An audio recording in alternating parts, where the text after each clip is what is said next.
Everyone expected the judge to rule against me, but the moment my daughter pressed play, every lie my husband ever created began to fall apart. Before I start the story, I want to get to know you too. Write the flag colors of the country you're watching from, and I'll try to guess.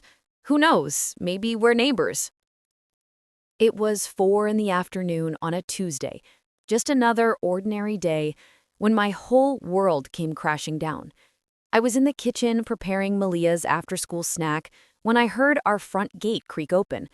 That was strange. Darius never came home before 7, sometimes not until 8. I figured he'd forgotten something important, but when he walked through that front door, the look on his face wasn't that of a man who'd forgotten his briefcase. It was the look of a man who'd made a decision that would change everything. He didn't even take off his shoes, which was unusual, because he was obsessive about keeping our house in South Atlanta clean. He just dropped his leather briefcase on our living room couch with a heavy thud and called out to me, "Aaliyah, come here. We need to talk." His tone was cold, impersonal, like he was speaking to an employee he was about to fire. My heart started beating faster.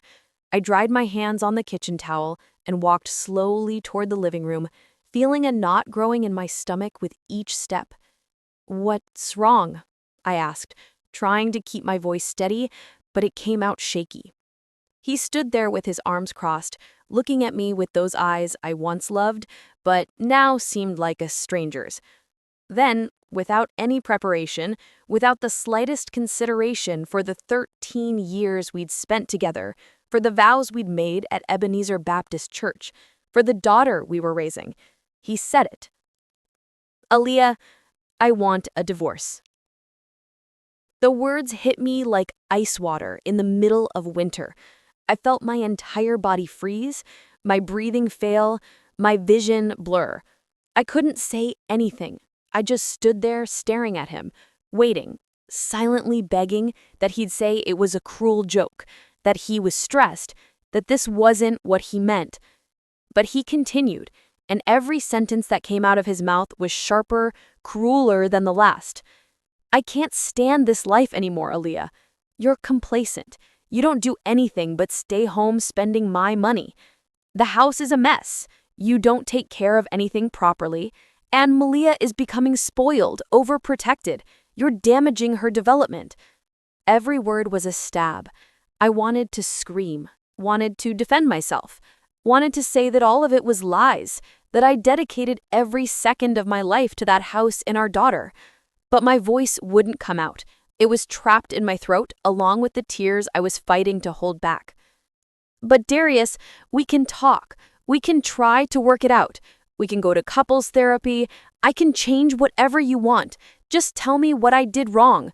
My voice came out as a desperate whisper, pleading in a way that embarrasses me to this day. He shook his head impatiently, like I was a foolish child who didn't understand something obvious. "There's nothing to work out, Aaliyah. I've already made my decision. My lawyer will be in touch with you in the next few days. You better find a lawyer too." And then he simply grabbed his briefcase, walked upstairs, and went to the guest room where he'd started sleeping a few weeks ago, claiming my snoring bothered him. I stood there in the middle of our living room, listening to the door close upstairs, feeling my entire world crumble around me. I spent that whole night awake, sitting in our empty bed that used to be shared, staring at the ceiling, trying to understand what had happened, what I'd done so wrong to deserve this. I believed I really was a failed wife. Had I been so blind that I didn't realize I was losing my husband? 3 days later, a messenger rang our doorbell. I was washing lunch dishes when I heard the sound. I dried my hands and opened the door. A young man handed me a large manila envelope, the official kind, with a law firm's logo stamped in the upper right corner. "Delivery for Aaliyah Johnson." "That's me," I replied with a weak voice. He had me sign a paper and left. I stood there at the door, holding that envelope like it was a bomb about to explode. My hands were shaking so badly I could barely tear the seal. Inside was a thick stack of papers. The first page had a title in large, formal letters, Contested Divorce Petition. I read the first lines and felt my legs give way. Petitioner, Darius Johnson. Respondent, Aaliyah Johnson. Grounds, proven inability of the wife to fulfill her conjugal and maternal obligations. The words danced before my eyes. Inability, failure, neglect. Each legal term was a stone being thrown at me, sinking me deeper and deeper. I kept reading, each page worse than the last. Darius wasn't just asking for divorce. He was destroying me completely, methodically, with elaborate and detailed accusations. He alleged that I neglected household duties, that the house was always dirty and disorganized. He attached photos as proof, photos I'd never seen being taken, showing the kitchen with dishes piled up, the living room with toys scattered about, the bedroom with clothes on the bed. He alleged that I spent money irresponsibly and uncontrollably. He attached credit card statements from the additional card in my name, showing purchases at expensive stores, fancy restaurants, jewelry, things I had never, ever bought. And then came the part that completely paralyzed my heart. Darius was demanding full custody of Maliyah. The reasoning was detailed across several pages. He alleged that I had untreated emotional problems, that I was excessively controlling and overprotective, that I was harming our daughter's healthy psychological development. He said Maliyah needed a stable environment that I wasn't capable of providing. And more, he wanted all marital assets, the house, the car, the savings, everything, said they were the exclusive fruit of his labor, that I hadn't contributed anything financially. Therefore, I had no right to anything. He wanted to leave me with nothing, no house, no money, no dignity, and no daughter. That's when I completely broke down. My legs gave out and I fell to the cold hallway floor with the papers scattered around me. I cried in a way I'd never cried before. Deep, desperate sobs that left me breathless, that made my whole body shake. "Mama?" Maliyah's frightened little voice made me lift my head. She was standing at the end of the hallway, eyes wide with worry, clutching her favorite teddy bear against her chest. I quickly tried to dry my tears and force a smile, but it was useless. My face was soaked, my eyes swollen. "Everything's okay, baby.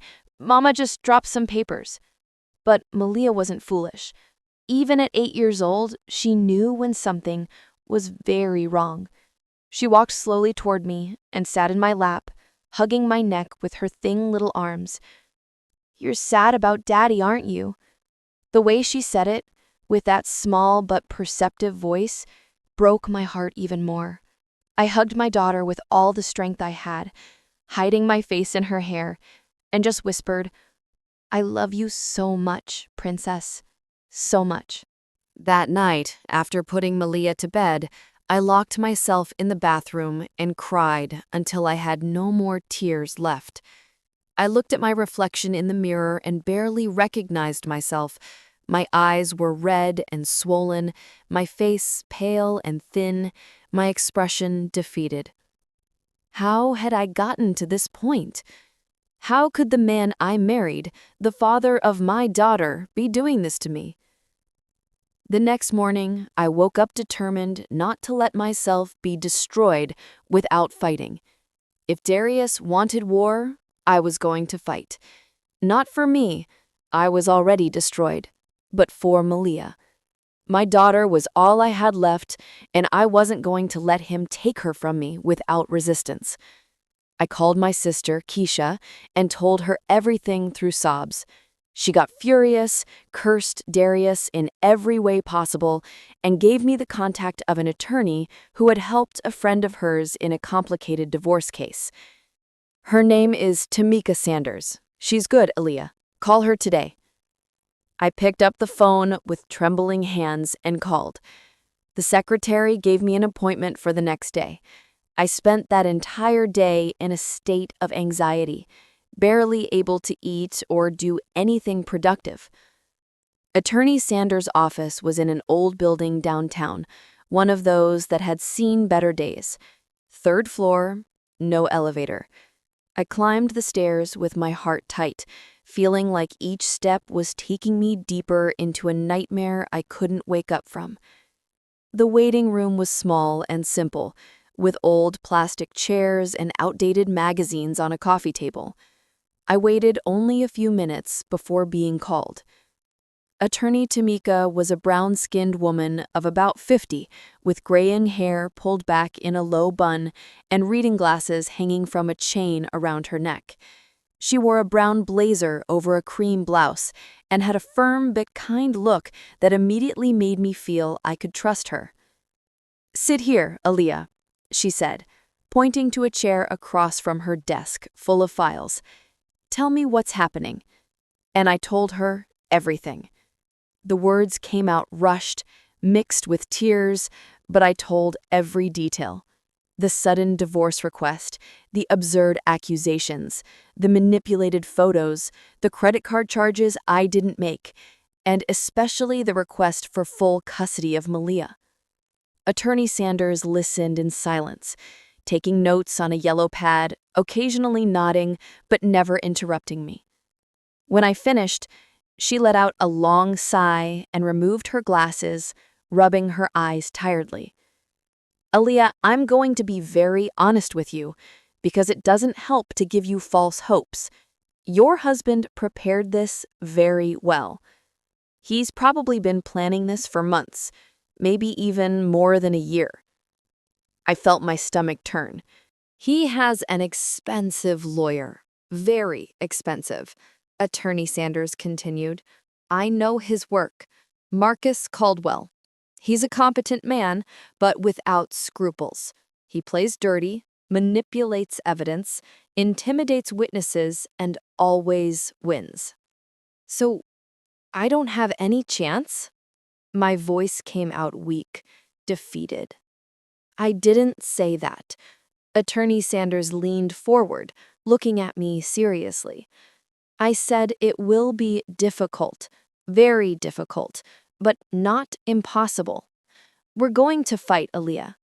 I'm not going to let you lose your daughter without fighting to the end." She opened the copy of the file I'd brought and began examining page by page, making notes in the margins, frowning at some points. "These photos of the house, do you remember when they were taken?" she asked, turning the document toward me. I looked at the images and my heart sank. I recognized them immediately. It was about 2 months ago. I was very sick with a bad flu and high fever. I was practically bedridden for almost a week. The house got messy because I didn't have strength to clean, and Darius refused to help me, said he had too much work. She noted that. "And did you go to the doctor? Do you have any documentation, prescriptions, something that proves you were sick?" I shook my head. "No, I just bought medicine at the pharmacy. I thought I'd get better on my own." She sighed. "Without medical documentation, it's hard to prove. It's your word against the photos." She flipped through a few more pages and stopped at the credit card statements. "And these purchases, do you recognize any?" I examined the list: designer purses, jewelry, dinners at expensive restaurants. I never bought any of that. That card was in my name, but it was an additional one. Darius used it often. He said his main card was always at the limit because of office expenses. Did you ever question his spending? No, I trusted him. He was my husband. Attorney Sanders noted a few more things and then reached the part I feared most, the psychological report. "This is the most damaging to your case," she said, reading the document carefully. "It's a report signed by a clinical psychologist named Dr. Ciara Bennett. It says here that she conducted naturalistic observations of your behavior with Maliyah in public environments over the last 3 months." "But I've never seen that woman in my life," I protested, feeling indignation burn in my chest. How can she make a psychological report about me without ever having talked to me? Naturalistic observations are legally accepted. The idea is that the person acts more authentically when they don't know they're being observed. And this Dr. Ciara has an impeccable resume. Look here. She turned the document.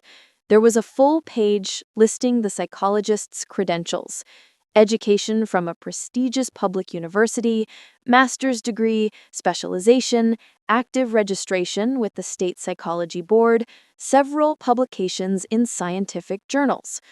She seems extremely legitimate. And what she wrote in the report is devastating. She says, "You demonstrate patterns of emotional instability, that you yell at Maliyah in public, that you ignore her when she needs attention, that you have exaggerated hysterical reactions to simple situations." "But it's all lies," I screamed, feeling tears of rage burn in my eyes. "I never treated my daughter that way." "I believe you, Aaliyah," Attorney Sanders said softly, "but proving she's lying will be very difficult. It's the word of a respected professional against yours. In the eyes of the law, who do you think will seem more reliable?" The question hung in the air like a sentence. I knew the answer. A housewife without a profession, without a college degree, accused of negligence by her own husband, against a doctor psychologist with impeccable credentials. There wasn't even a competition. "How much do you charge, Attorney Sanders?" I asked, changing the subject because I couldn't bear to think about that false report anymore. Attorney Sanders mentioned a fee that was much more than I could pay. My face must have betrayed my desperation because she quickly added, "But we can work out a payment plan, Aaliyah. However many installments you can manage. I'm not going to leave you without defense." I felt a wave of gratitude that almost made me cry again. After so much cruelty, that kindness from a stranger moved me deeply. "Thank you," was all I could manage to say. I left that office feeling a little less lost, but still deeply scared. The battle was just beginning, and I was already exhausted even before taking the first step. In the days that followed, the tension at home became absolutely unbearable. Darius hadn't moved out of the house. He was still living there, but like a hostile stranger.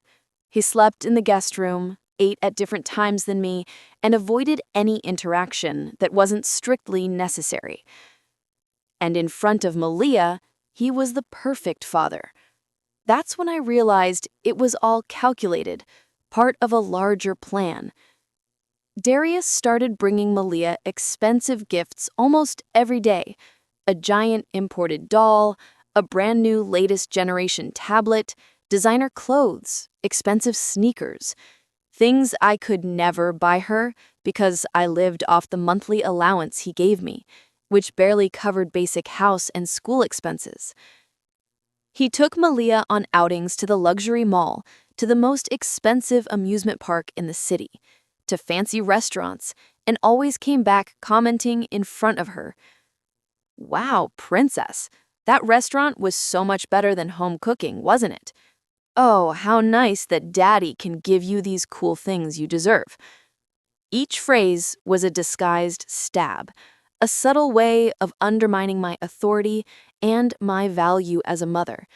And the worst part was seeing that it was working. Maliyah was starting to feel confused, divided. She still loved me, I knew that, but she also loved all the attention and gifts her father was giving her. Darius also began actively interfering in my relationship with her.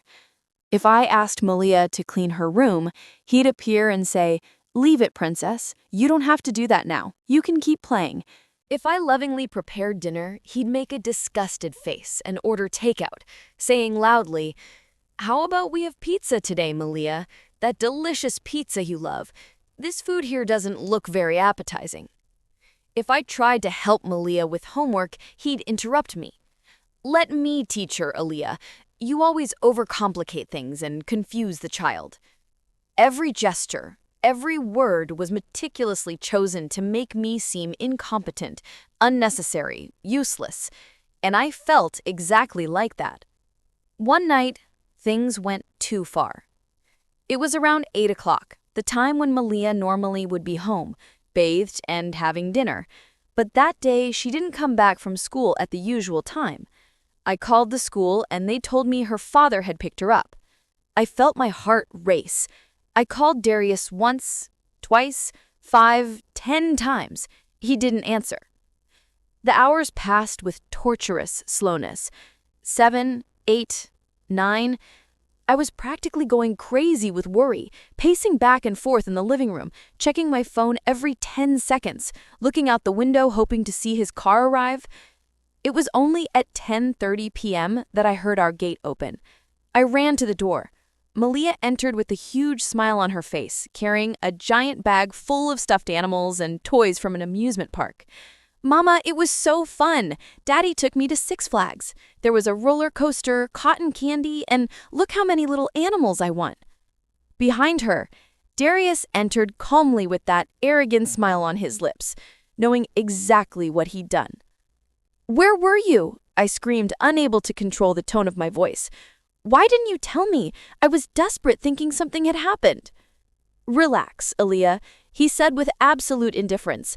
"I'm her father. I have every right to take my own daughter on an outing." "But you had to tell me. I was worried." "For what? To ruin the outing with your drama?" Maliyah was standing between us, looking at us with wide, confused, and scared eyes. I immediately lowered my voice, forcing a calm I didn't feel. "Go take a bath and brush your teeth, sweetheart. It's very late for bedtime." After she went upstairs, I turned toward Darius. That's when I smelled it. Women's perfume. Soft but unmistakable, embedded in his shirt. It wasn't men's cologne. It was something floral, delicate, clearly from a woman. Our eyes met. I knew. He knew that I knew, and he didn't care one bit about hiding it. "Did you notice?" he said with a cruel smile. "Did you really think I was going to live forever trapped with a mediocre woman like you?" The words were like a slap, but I didn't respond. I didn't give him the satisfaction of seeing me fall apart. I simply turned my back and went upstairs, feeling the weight of humiliation crushing me. That same night, after putting Maliyah to bed, I noticed something strange that had been intriguing me for weeks. Darius had given her a brand new, latest generation tablet, expensive, with a large screen, and not a single scratch. But Maliyah kept using the old tablet, the one I'd bought 2 years ago on sale, that had fallen to the floor several times and now had a completely cracked screen. Every time I entered her room, I saw the old tablet hidden under her pillow or inside her school backpack. Once, I even caught her holding the broken device against her chest while sleeping, like it was a stuffed animal. "Why don't you use the new tablet Daddy gave you, sweetheart?" I asked her once, with genuine curiosity. She just shrugged. "I like this one better." "But the screen is all cracked. Doesn't it hurt your finger?" "No, I'm careful." It seemed strange to me, but I didn't insist. Children get attached to old things sometimes, I thought. Maybe that was just it. I had no idea that old tablet held the biggest secret of all. The following weeks were a blur of anxiety, legal paperwork, and desperate attempts to prepare my defense. Attorney Sanders had me gathering all kinds of evidence that could help my case. Photos of Maliyah happy with me, loving messages she sent me, drawings she made with "I love you so much, Mommy," written in crooked letters. But all of that seemed so weak compared to the evidence Darius had. The first mediation hearing was scheduled. I arrived at the courthouse with trembling legs, wearing the only formal outfit I had, black pants and a simple white blouse, already a bit faded.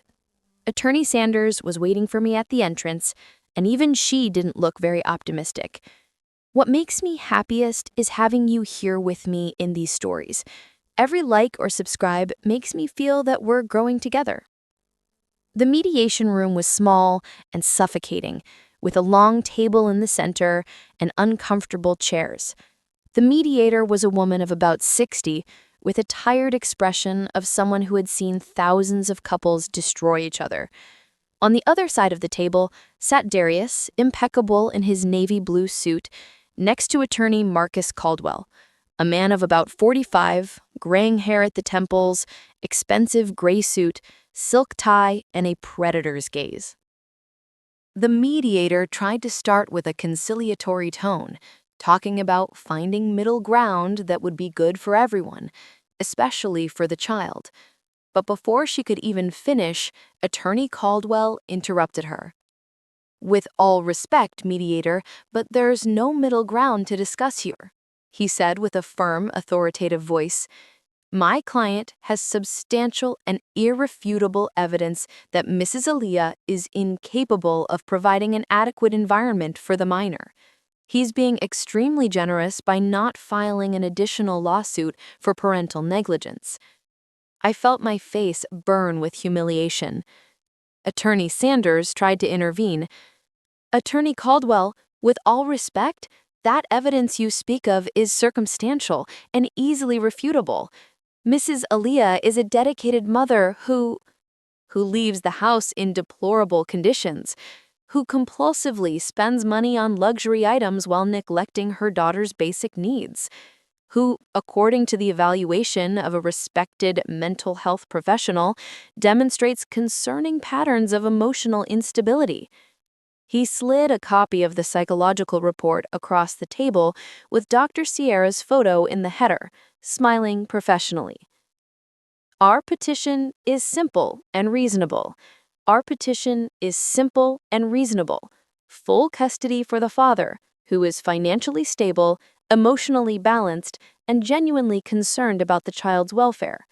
As for assets, my client is willing to allow Mrs. Aaliyah to remain in the residence for up to 3 months after the judgment, enough time for her to find another place to live." "Another place?" My voice came out like a squeak. "That's my home." "That house," Attorney Caldwell said with a condescending smile, "was acquired exclusively with my client's income. You didn't contribute financially at any point, therefore you have no right to it." Attorney Sanders slammed her folder on the table.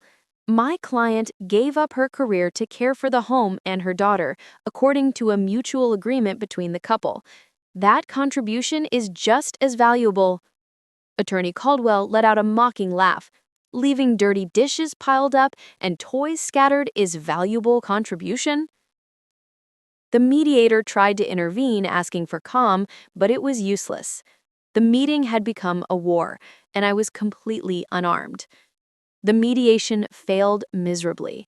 We left there with the certainty that the case would go to trial, and in the trial, I knew it. My chances of winning were practically nil. In the following days, I tried to find out more about this Dr. Ciara Bennett. I asked Attorney Sanders to investigate. I searched social media, tried anything that could unmask that woman, but found nothing. Her credentials were impeccable. She had a registered office, was an active member of the psychology board, had publications in respected academic journals. "Aaliyah, I know it's frustrating, but we can't attack her credentials. They're too solid.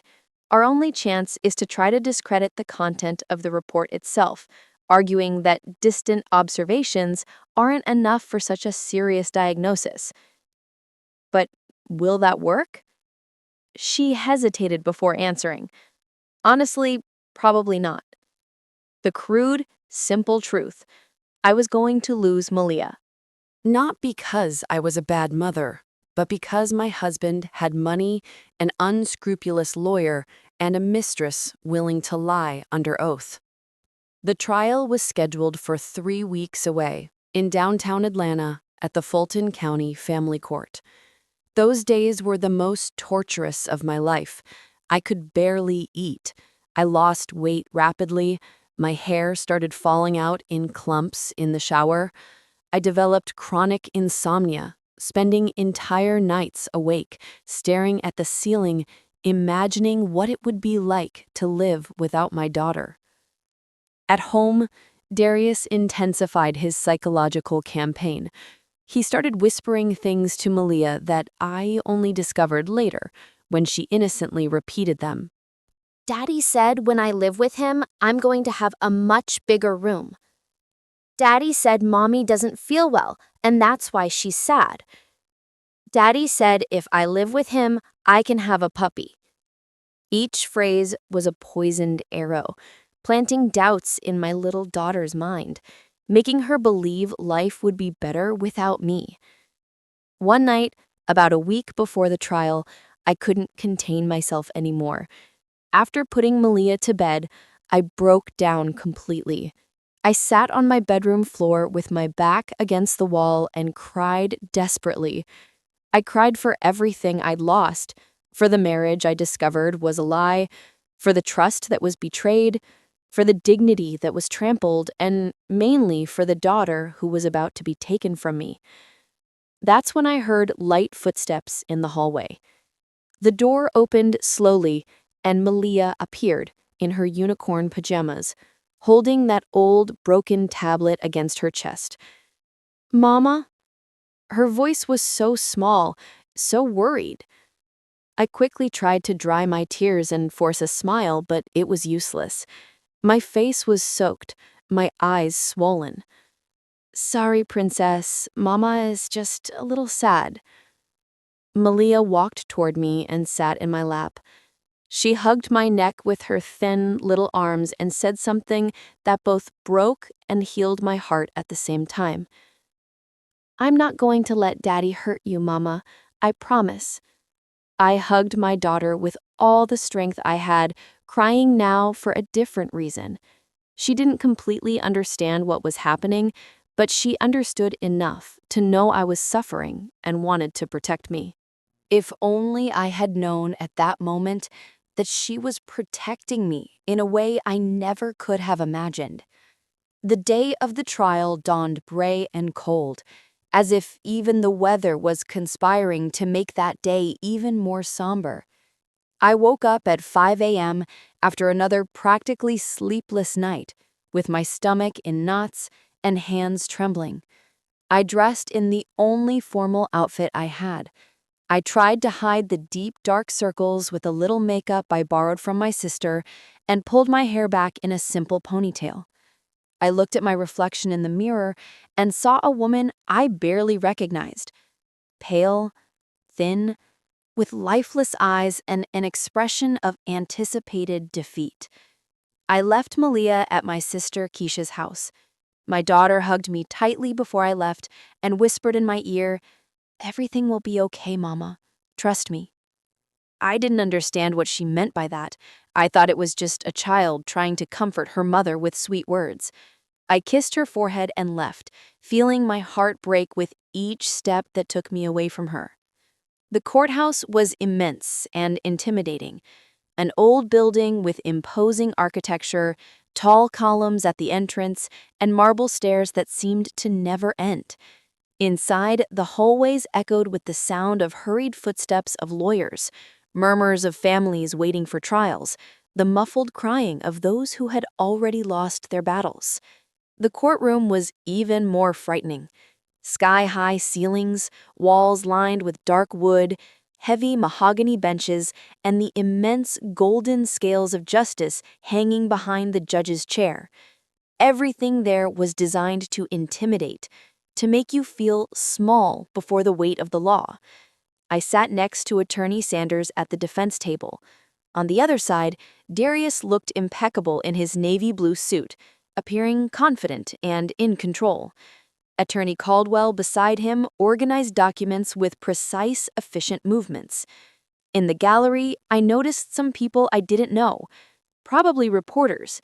My case had leaked somehow, and now I would be humiliated not just before the judge, but before strangers who would write about my life in newspaper pages. "All rise," announced the bailiff. The judge entered. He was a man of about 60, completely gray hair, reading glasses on his nose, severe and tired expression of someone who had seen thousands of human tragedies pass through his courtroom. He sat down, banged his gavel, and declared the session open. Case number 2024-CV185322. Family Court. Contested divorce petition. Petitioner, Darius Johnson. Respondent, Aaliyah Johnson. The words echoed through the courtroom like a death sentence. Attorney Caldwell was the first to present his case, and he was brilliant in the cruelest, most efficient sense of the word.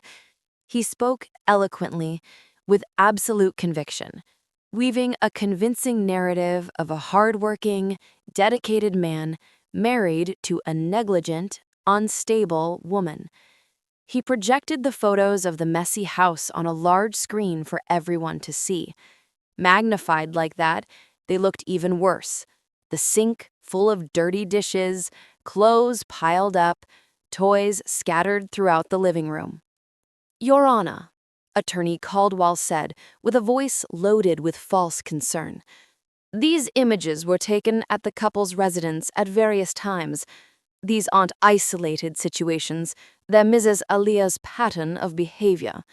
A house in complete abandonment, while she herself admits to not working, having no professional obligations that would justify such negligence with the home." Then came the credit card statements, also projected for everyone to see. High amounts, luxury stores, expensive restaurants. While my client worked tirelessly to provide for the family, his wife compulsively spent on frivolities, expensive purses, jewelry, fancy dinners, all with the credit card she had permission to use only for emergencies and household necessities. "But I didn't," I started to whisper. Attorney Sanders put her hand on my arm, silencing me. "It's not our turn yet," she murmured. And then came the part I feared most. Attorney Caldwell called his expert witness. "The petitioner calls Dr. Ciara Bennett to testify." The back door opened and she entered. The woman who had been the key to all this destruction walked toward the witness stand with firm, confident steps. She was beautiful and professional, an elegant gray pantsuit, sleek black hair pulled back in a low bun, discreet makeup, a leather briefcase under her arm. When she passed by me, our eyes met briefly, and I saw the slightest smile at the corner of her mouth, the gleam of satisfaction in her gaze. She was enjoying this. And then I smelled that perfume, the same floral scent I'd smelled on Darius's shirt. My blood froze. It was her. The mistress. It was the psychologist who was destroying me in court. Dr. Ciara took the oath, her voice clear and firm. "I swear to tell the truth, the whole truth, so help me God." "Lies!" The word screamed in my head, but didn't come out of my mouth. Attorney Caldwell began the questioning. "Dr. Ciara, can you explain your qualifications to us?" "Certainly. I'm a clinical psychologist graduated from Emory University with specialization in child and family psychology. I have a master's degree in the field and have been registered with the Georgia State Board of Psychology for 12 years. I maintain a private practice and also provide consultation for legal cases when requested." Everything true. All real credentials. She wasn't pretending to be a psychologist, she really was one, which made her even more dangerous because no one would question her word. "And in the present case, what was your evaluation methodology?" I conducted naturalistic observations of the interaction between Mrs. Aaliyah and her daughter, Maliyah, over a 3-month period. I observed in various public environments: supermarket, park, school pickup and drop-off, shopping mall.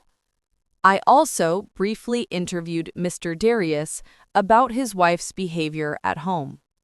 Lies. She never observed me, or rather, Maybe she observed me occasionally, but not in the scientific, systematic way she claimed. And what were your conclusions, doctor? Dr. Ciara opened her folder, took out a document, and began reading in a professional, distant voice. My observations revealed a consistent and concerning pattern that Mrs. Aaliyah demonstrates clear signs of emotional instability that directly affect her ability to exercise motherhood in a healthy way. Each word was a stab. On several occasions, I observed Mrs. Aaliyah yelling at the child in public for trivial reasons. For example, at the supermarket, when the child picked up an item that wasn't on the list, the mother reacted disproportionately, pulling the child's arm forcefully and raising her voice aggressively. Lies. I never yelled at Maliyah in the supermarket. The only time I pulled her arm was when she almost ran into the street without looking, and I pulled her back by protective reflex. On another occasion, at the park, I observed Mrs. Aaliyah completely oblivious to her daughter, absorbed in her cell phone, ignoring when the child asked for attention. When Maliyah fell and got slightly hurt, the mother's reaction was delayed and exaggerated, reaching hysteria, which scared the child even more. More lies. I was checking messages about the shopping list, and when Maliyah fell, I ran immediately. My reaction wasn't hysterical, it was that of a concerned mother. Dr. Ciara continued relentlessly. I also observed signs of emotional neglect. The child frequently appeared downcast, withdrawn in the mother's presence. There are indications that Mrs. Aaliyah's emotional instability is causing psychological damage to the child. My vision blurred with tears. I wanted to scream, wanted to jump up and tear those papers from her hands, but Attorney Sanders held my arm tightly. "Hold on," she whispered. "Don't react." "What is your professional recommendation, doctor?" asked Attorney Caldwell. Dr. Ciara opened her folder, took out a document, and began reading in a professional, distant voice. My observations revealed a consistent and concerning pattern that Mrs. Aaliyah demonstrates clear signs of emotional instability that directly affect her ability to exercise motherhood in a healthy way. My vision blurred with tears. I wanted to scream, wanted to jump up and tear those papers from her hands, but Attorney Sanders held my arm tightly. "Hold on," she whispered. "Don't react." "What is your professional recommendation, doctor?" Attorney Sanders stood up, and I saw in her eyes that she was going to do her best, but we both knew she was fighting against a giant. She walked toward the witness stand with firm steps, but I could see the tension in her shoulders. She knew she had an almost impossible task ahead, discrediting a professional with impeccable credentials without seeming desperate. "Dr. Ciara," she began with a calm voice, "you mentioned that you conducted observations over 3 months. Can you specify how many times you observed my client?" Dr. Ciara didn't hesitate. "Approximately 15 observation sessions, each lasting between 1 and 3 hours. And at no time did you introduce yourself to Mrs. Aaliyah or request permission to observe her?" "No. As I explained, naturalistic observations require that the subject not be conscious of being evaluated to ensure authentic, non-rehearsed behavior." "I understand." Attorney Sanders flipped through some papers. "And you were hired directly by Mr. Darius to perform this evaluation, correct?" "I was professionally contracted, yes, as is common in legal cases." "And how much were you paid for this service?" Attorney Caldwell immediately stood up. "Objection, Your Honor. The witness's professional compensation is irrelevant." "Sustained," said the judge. "Counselor, Keep your questions relevant to the merit of the evaluation. Attorney Sanders nodded, but didn't give up. Dr. Ciara, would it be fair to say that your observations capture only isolated moments outside the complete context of Mrs. Aaliyah's life? All psychological observations capture specific moments, counselor. It's through observing multiple moments that we identify behavioral patterns. But you were never in Mrs. Aaliyah's home, never formally interviewed her, never spoke with other people who interact with her daily, such as school teachers, neighbors, family members? For the first time, Dr. Ciara hesitated for a fraction of a second. The naturalistic observation methodology doesn't require, please just answer the question, yes or no. No, I didn't interview other sources. So your report is based exclusively on your personal and subjective observations of isolated moments in public places. They are professional observations based on my experience. Thank you. No further questions. It was a valiant effort, but I saw on the judge's face that it hadn't been enough. He still had that neutral expression, but his notes seemed to favor the psychologist's initial testimony more than the questions raised by Attorney Sanders. Then it was my turn to testify. I walked to the witness stand with legs shaking so badly I thought I was going to fall. I took the oath with a voice so low the judge asked me to repeat it louder.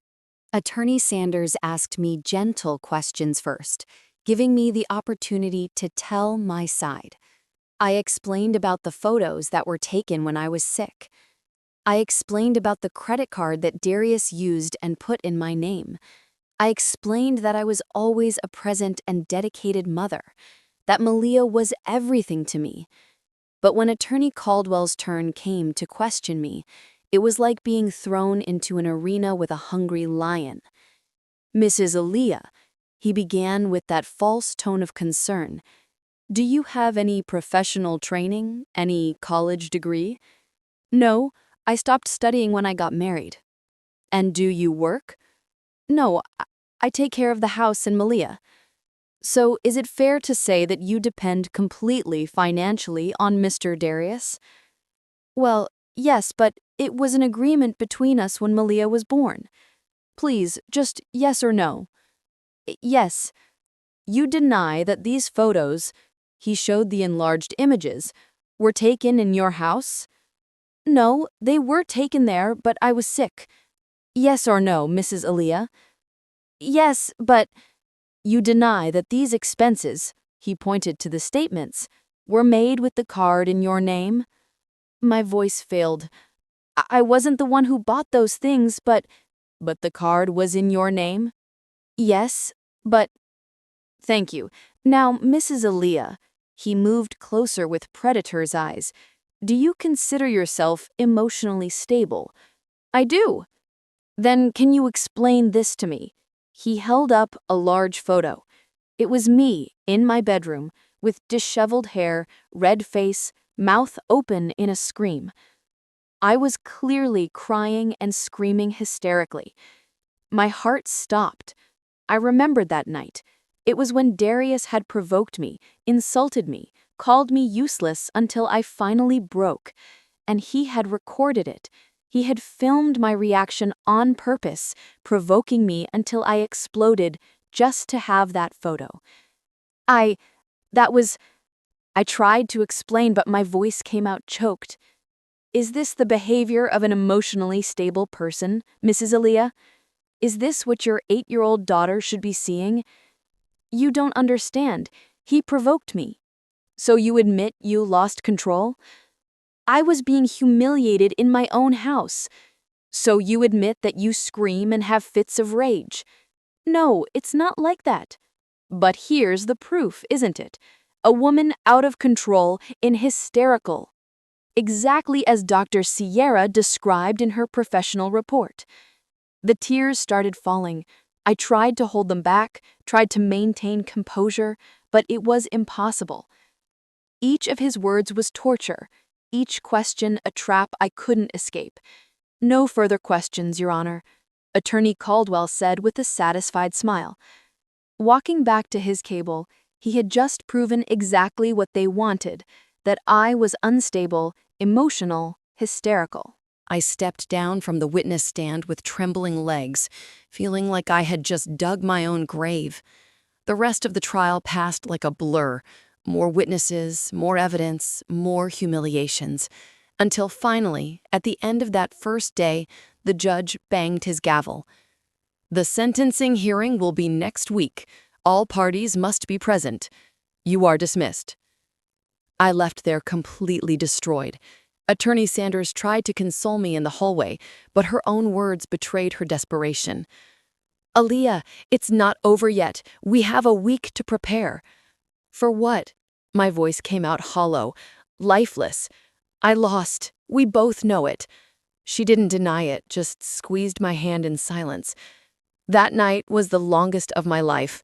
I returned home, to that house that would soon no longer be mine, and sat in the darkness of the living room, hugging my knees, crying silently.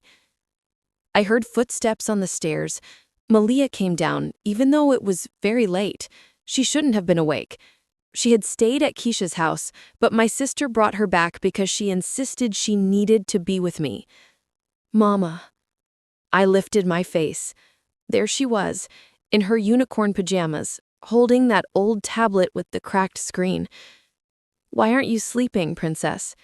She didn't answer, just came toward me and sat in my lap, too big for that now, but still my little girl. She hugged me and whispered, "Don't cry, Mama. I'm going to fix this." I didn't understand what she meant, but I didn't ask either. I just held her against me, smelling her strawberry shampoo scent, memorizing every detail because I feared that these memories would be all I had left of her. The week preceding the final hearing was a slow-motion nightmare. I barely ate, barely slept, walked through the house like a ghost. Darius, on the other hand, was visibly satisfied. I could see his smile when he thought I wasn't looking, the way he already talked about when Maliyah comes to live with me, as if my defeat were absolute and inevitable. And it probably was. On the eve of the hearing, I couldn't sleep even 1 minute. I lay in the darkness, staring at the ceiling while my mind replayed all the moments of humiliation, all the lies that had been told about me, all the injustice of this situation. At 5 a.m., I gave up trying to sleep. I got up and went to Maliyah's room. She was sleeping peacefully with a serene face, oblivious to the nightmare about to destroy our lives. I sat on the edge of her bed and just watched her. I memorized every detail, the freckles on her nose, the long eyelashes, the way she held her breath before sighing in her sleep. If this was one of the last moments we'd have like this, I wanted to engrave every second in my memory. The old tablet was there, half hidden under the pillow.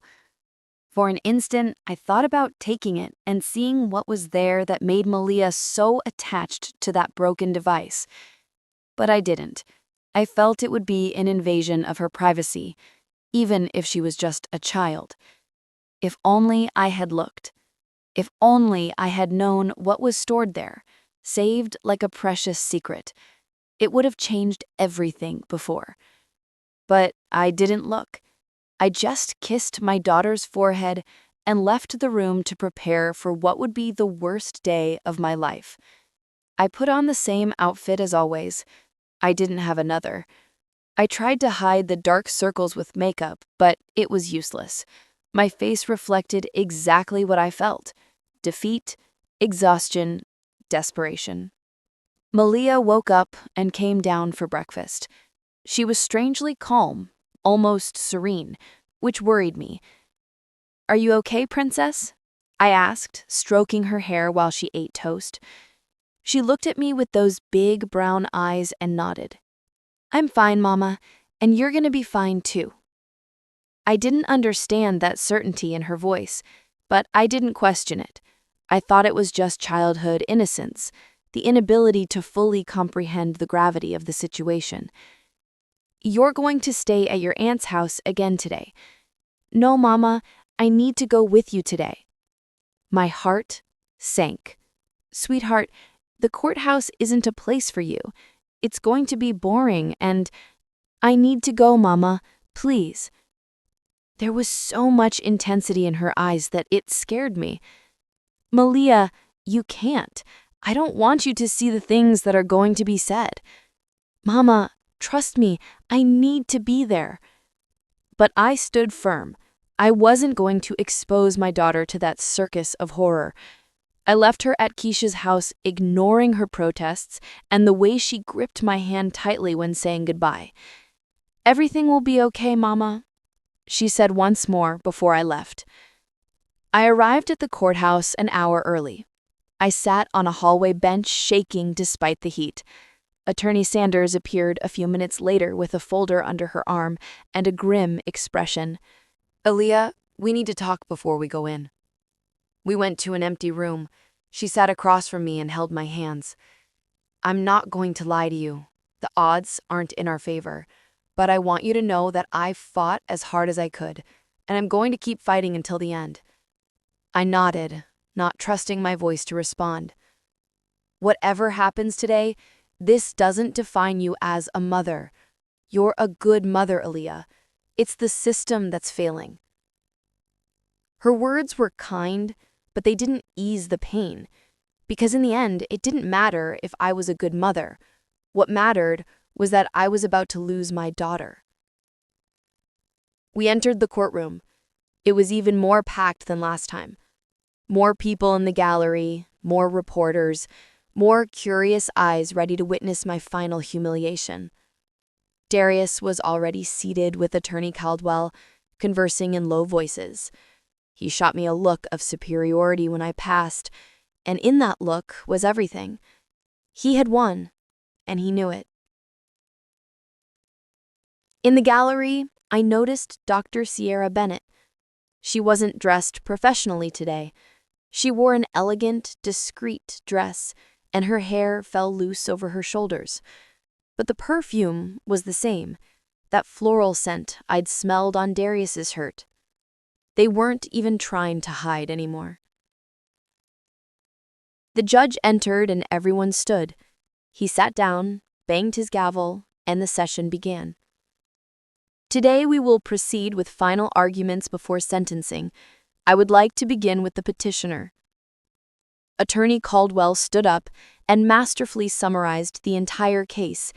Every photo, every expense, every testimony, every allegation of instability.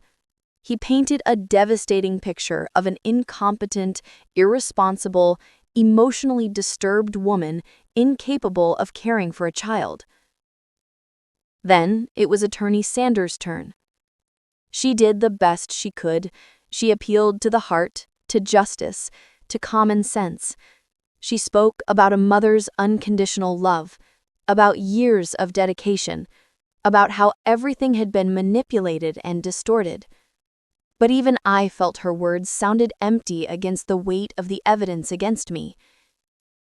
When she finished and sat down, the judge adjusted his glasses and opened the thick folder in front of him. This was the moment, the sentence. I closed my eyes, preparing to hear the words that would destroy me. After careful analysis of all evidence presented by both parties, and especially considering the expert report of Dr. Ciara Bennett, as well as the observed behavior of the respondent during this legal process, the tears started falling. I couldn't hold them back anymore. This court concludes that the best interest of minor Maliyah will be served by... And then it happened. A voice cut through the solemn silence of the courtroom. "Wait." It was a child's voice, high, strong. Everyone in the courtroom turned their heads at the same time. At the back door, which had been left slightly open, stood Maliyah, my daughter. In her school uniform, backpack on her shoulders, holding something in her hands. She had entered alone, without anyone noticing. My heart stopped completely. "Maliyah!" Darius's voice came out like a choked scream. He stood up so fast, the chair almost fell.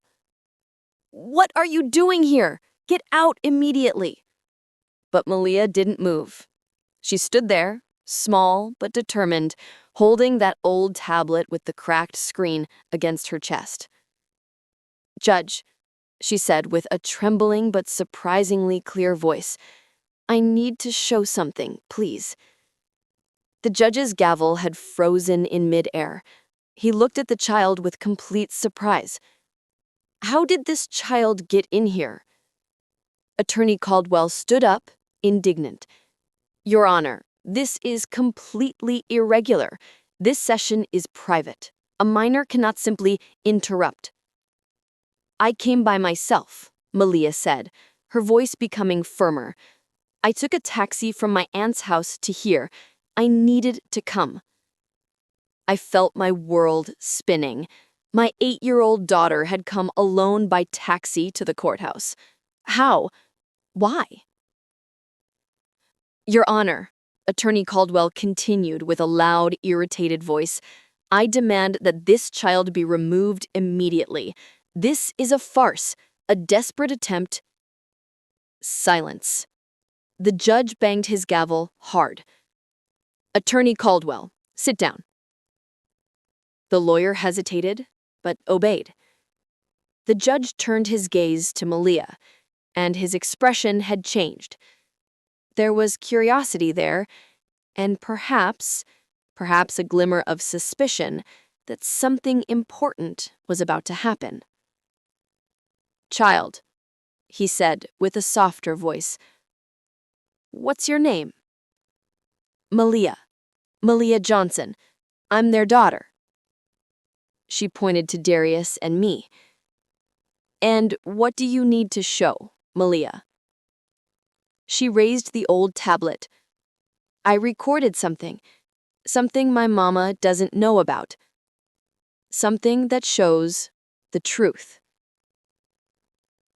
The entire courtroom fell into absolute silence. You could hear a pin drop. Darius's face had gone white as paper. I saw panic in his eyes, pure and absolute. And then I saw when he quickly looked at Dr. Ciara in the gallery, and they both exchanged a look of horror. They knew. Whatever was on that tablet, they knew what it was. This is absurd. Darius finally found his voice. "Your Honor, my daughter is a child. She doesn't understand what she's doing. This is clearly manipulation." "Mr. Darius, I'm not going to ask again. Sit down and be quiet, or I'll order you removed from the courtroom." Darius sat down, but his eyes were fixed on Maliyah with terrifying intensity. The judge looked at the bailiff. "Bring the child up here, and bring equipment to connect that device to our monitors." A bailiff walked toward Maliyah and gently took her hand, guiding her to the front. She passed by me, and our eyes met. There was something in her eyes, courage, determination, and a confidence that left me confused. "Trust me, Mama," she whispered as she passed. Another bailiff took the tablet and began connecting it to the court's projection system. It took a few minutes, each second seeming like an eternity. Darius was visibly sweating. Dr. Ciara had stood up from the gallery as if she wanted to leave, but the door was blocked by curious people. Finally, the large screen on the courtroom wall flickered. The tablet's menu image appeared. It was old, slow, but it worked. "Which file, little one?" asked the bailiff. Maliyah pointed. "That one. The video from March 14th. The bailiff clicked. The screen went black for a second, and then the video began. The first thing that appeared was a shaky, tilted image of our living room. The angle was low, as if the camera was hidden behind something. I recognized it immediately. It was behind the large vase where Maliyah loved to hide when we played hide and seek. For a few seconds, you could only see the empty couch and part of the bookshelf. And then, two figures entered the frame, Darius and Dr. Ciara. A murmur of astonishment swept through the entire courtroom. But this wasn't the professional, impeccable Dr. Ciara who had testified days before. This was a woman in casual clothes, jeans and a low-cut blouse, hair loose, laughing while Darius pulled her by the waist. And then, he kissed her. A long, deep, passionate kiss. "My God," I heard someone whisper in the gallery. At the table beside me, Attorney Sanders had leaned forward with wide eyes. On the other side, Attorney Caldwell was pale, clearly realizing his case was crumbling before his eyes. The audio started playing, and Dr. Ciara's voice resonated through the courtroom. "Are you absolutely sure the plan is going to work? Your wife won't suspect anything?" Darius's voice as clear as crystal. "Aaliyah is too stupid to suspect anything, completely submissive. I've already transferred almost all the money from the joint account to your account. When the judge gives the sentence, we're going to have everything. Custody of Maliyah, the house, the savings, everything." I felt like I'd been punched in the stomach. I heard Darius admitting in front of everyone that he'd stolen our money, planned every detail of this farce. In the video, Dr. Ciara sat in his lap, putting her arms around his neck. "And what about my testimony? Do you really think it was convincing enough?" "It was perfect," Darius said, kissing her. "Especially since I have those photos of her losing control. I'm going to provoke her again before the final trial. I'm going to insult her, humiliate her, until she explodes in front of the judge. That way, your report will seem absolutely accurate. She'll behave exactly like you described. Hysterical, unstable, out of control." She laughed in the video. "You're a genius. And after we get everything, how long do you think it'll take to get rid of the kid? Because honestly, Darius, I don't want to raise her daughter." My blood froze. Had I heard right? Were they planning not just to take Maliyah from me, but to get rid of her? In the video, Darius shrugged. "We'll put her in a boarding school as soon as possible, or send her to some distant relative. I don't know, we'll figure it out. The important thing is to completely destroy Aaliyah. She doesn't deserve anything. Absolutely nothing." The video showed the two of them toasting with wine glasses, laughing cruelly, and then the screen went black. The silence in the courtroom was sepulchral. No one moved. No one breathed. I looked at Maliyah, who was standing next to the bailiff. She was looking at me with tears running down her little face, but also with an expression of determination. My little daughter, my hero, she had saved me. The silence was broken by the sound of a chair scraping violently against the floor. It was Dr. Ciara, desperately trying to get out of the gallery seating row, struggling to reach the door. "Stop that woman!" The judge's voice thundered through the courtroom with an authority and fury that scared everyone. Two bailiffs ran and intercepted Dr. Ciara before she could exit. She started screaming, crying, struggling. No, you don't understand. He forced me. He made me do this." "Silence." The judge banged his gavel so hard the crash echoed throughout the room. Darius was standing with his hands in his hair in total panic. "Your Honor, may I explain? That video was taken out of context. We were just—" "Sit down immediately, Mr. Darius." Darius collapsed in his chair. His face was soaked with sweat, his eyes wide with terror. The man who had entered that courtroom so confident, so arrogant, was now completely destroyed. Attorney Caldwell had his head in his hands. He knew his career had just crumbled along with the case. The judge looked at the bailiff, holding Maliyah. "Bring this child to my desk, now." The bailiff gently guided Maliyah to the front. The judge came down from his high chair, something completely irregular, and knelt to her height. "Maliyah, you were very, very brave and very smart. Can you tell me when and why you made this recording?" Maliyah wiped her tears with the back of her hand. "It was a few months ago. Daddy said he was going to work late, but I heard his car come back very early. I wanted to show him my new drawing, so I went downstairs. But then I saw him coming in with that lady. She pointed to Dr. Ciara, and they kissed, and I got scared. Why did you get scared? Because I knew it was wrong, that Daddy was doing something bad to Mama. Her voice became more trembling. So I hid behind the living room vase, that big one, and I remembered that my mama always said that if we see someone doing something bad, we have to have proof. So I took my old tablet and recorded. He nodded. And why didn't you show it to your mama? Because in the video, Daddy said Mama couldn't know. He said it was a secret, so I thought I had to keep the secret. New tears fell. But then Daddy started saying Mama was bad, and that lady also said Mama was bad, and that's not true. My mama is the best mama in the world. She takes care of me, makes delicious food, hugs me when I have nightmares, helps me with my homework. She's good. Maliyah's voice rose, full of passion and childlike indignation. Then today, I heard my aunt talking on the phone that the judge was going to take me away from Mama, and I can't let that happen. So I took my saved money, called a taxi, and came here to show the truth. The judge was quiet for a moment, just looking at that brave 8-year-old girl. Then he put his hand on her shoulder. You did the right thing, Maliyah. Thank you very much for trusting in justice. He stood up and returned to his chair. His expression was no longer neutral. It was furious. Bailiff, handcuff Mr. Darius and Mrs. Ciara immediately.